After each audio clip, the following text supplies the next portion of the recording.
Dalam memenuhi kebutuhan pecahan uang kecil menjelang Hari Raya Nyepi dan Lebaran selama periode 5 hingga 23 Maret 2025, Kantor Perwakilan Bank Indonesia BI Provinsi Bali membuka layanan penukaran uang rupiah.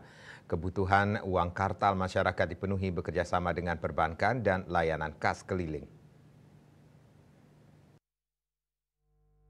Kepala Perwakilan Bank Indonesia Provinsi Bali Erwin Suryadimaja menjelaskan, layanan penukaran uang rupiah baik melalui kas keliling, penukaran terpadu, dan kantor bank umum dapat dilakukan melalui aplikasi pintar, terhitung mulai 3 Maret 2025 pukul 12 WIB melalui laman pintar.bi.go.id. Masyarakat dapat mengakses aplikasi tersebut dengan terlebih dahulu melakukan pemesanan sesuai jadwal dan tempat yang diinginkan yang tersebar di sejumlah titik.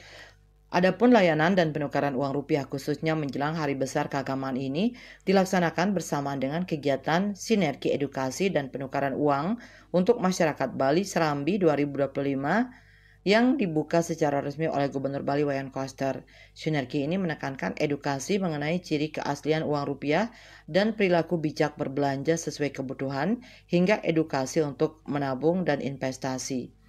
BI Bali memperkirakan kebutuhan masyarakat terhadap uang kartal jelang Hari Besar Keagamaan Nasional berupa Hari Raya Nyepi dan Hari Raya Idul Fitri sebesar 3,1 triliun rupiah, sedikit turun dibandingkan tahun 2024 yang mencapai 3,27 triliun rupiah. Penurunan kebutuhan uang kartal diperkirakan karena layanan pembayaran digital yang makin meluas di masyarakat diantaranya melalui media mobile banking, internet banking, dompet elektronik, dan pembayaran digital atau non-tunai lainnya. Sukma Bali TV.